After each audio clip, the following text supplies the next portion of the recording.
Hey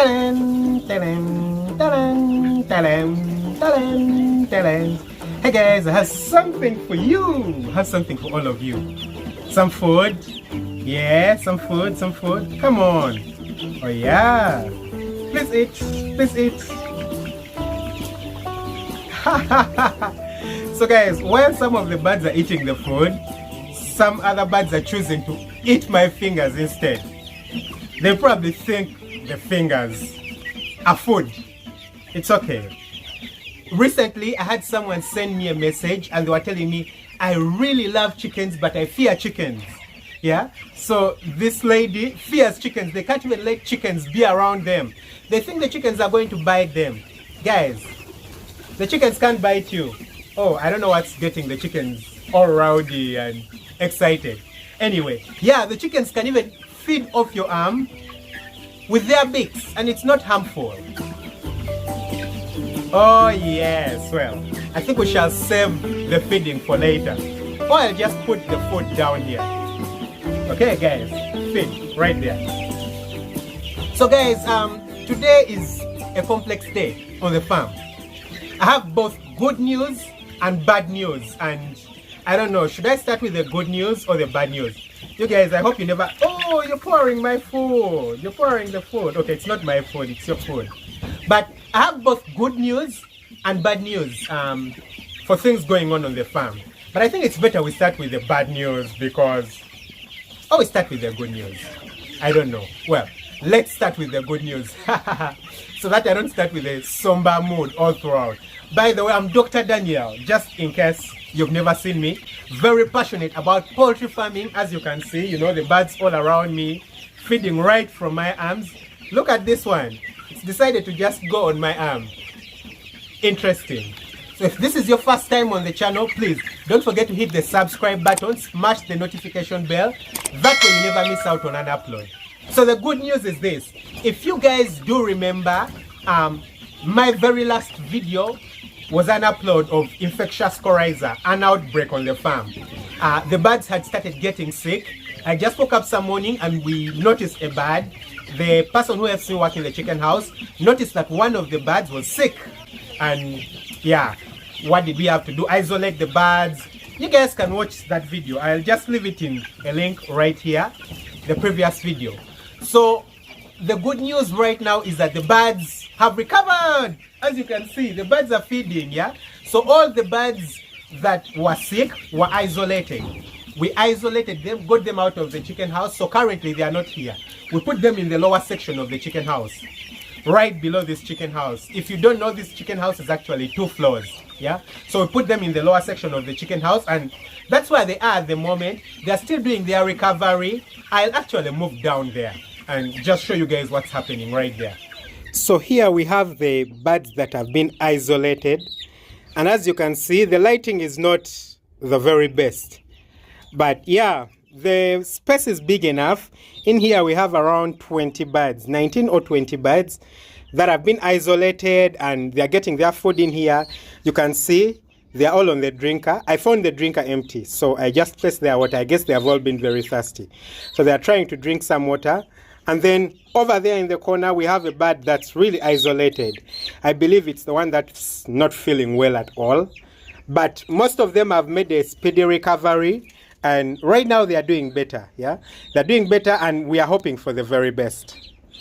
That was it. The birds have recovered. I gave them 2 days of a sulfur drug. That was cotrimoxazole, and then changed to enrofloxacin, yeah? Which is a fluoroquinolone. And the birds responded very well.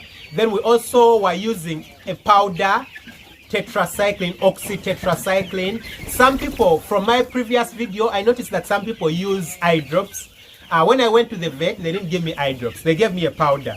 So I've been using a powder for the birds.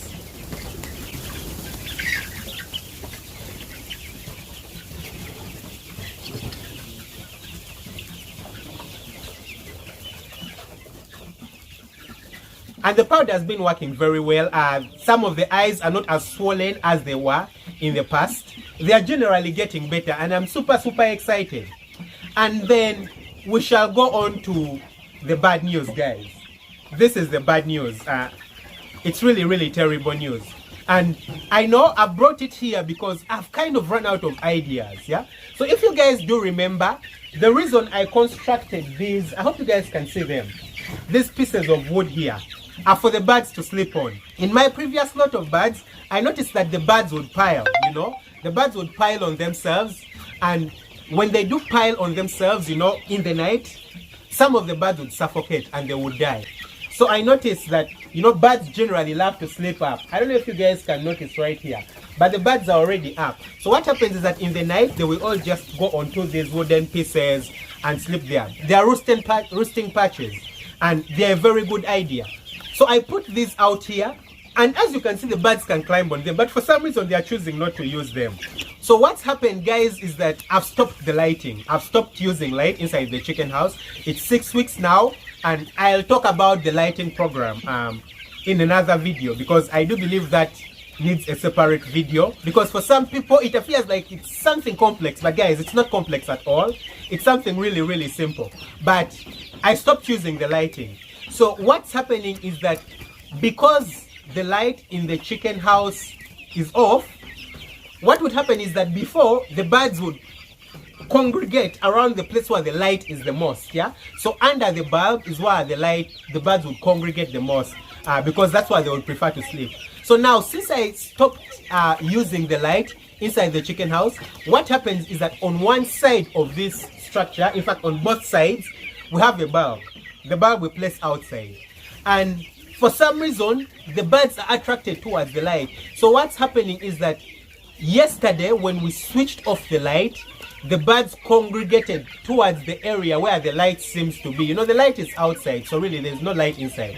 But the birds congregated there, and guys, in the morning, this morning, I woke up and you won't believe what I found. Guys, you won't believe.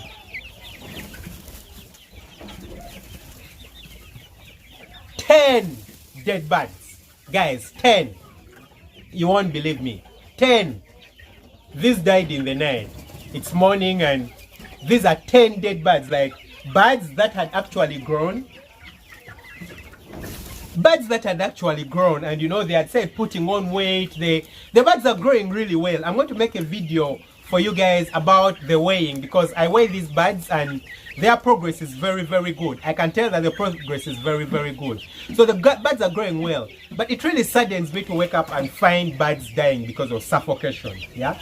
And it looks like the solution is not anywhere very close, yeah? Because I can't keep the lights on, guys, anymore. What happens is, I'm in Uganda, as you might know, and because of that, there's lots of load shedding sometimes. And when the light goes off in the night, the birds are scared like crazy, yeah? They all pile up in one corner, they start hitting the walls, you know, because they are startled, they are scared, and that alone could lead to them dying. So what I decided to do is to just get the light off so that I'm not worried about the lighting. But the repercussions of switching off the light are that the birds just congregate together and they suffocate. And even if you come here in the night and try to separate them, what will happen is that some little time later, you'll come back and notice that the birds are back to it, you know. So for now, what I'm going to do is that I'm going to be switching off the security lights, yeah? I'm going to be turning off the lights on the outside of the chicken house. That way there is nothing to try to draw the birds towards one place. And I hope that will help the birds, you know, to scatter out more inside the chicken house. Try using the roosting patches so that, you know, they don't pile up together and all that kind of stuff. But yeah, guys, that's the progress that we're having on the farm. The birds are growing well generally. I'm not complaining a lot, yeah? Besides the mortalities, you know, guys, after I had taken a really, really, really long time without having deaths. And even with the outbreak of coryza on the farm, we had tried to control it, you know, give the birds antibiotics, and it had disappeared. And then all of a sudden, the birds died from suffocation. It's nothing pleasing. It's not something that makes you really, really happy. But hopefully, we shall respond. Hopefully, the farm is going to get better. Hopefully, I'm going to find a solution to this. So guys, if you have an answer or a solution to this, please leave it in the comment section below. Tell me what I can do. Probably it's something that you've faced before. It's something I've faced before, and I thought I had gotten a solution to it. It looks like the solution is not the very best. So guys, just leave me the solution in the comment below and let's try to help these birds. Otherwise guys, thanks for watching. Don't forget to hit the subscribe button. See you guys in another video. Lots of love. Bye bye.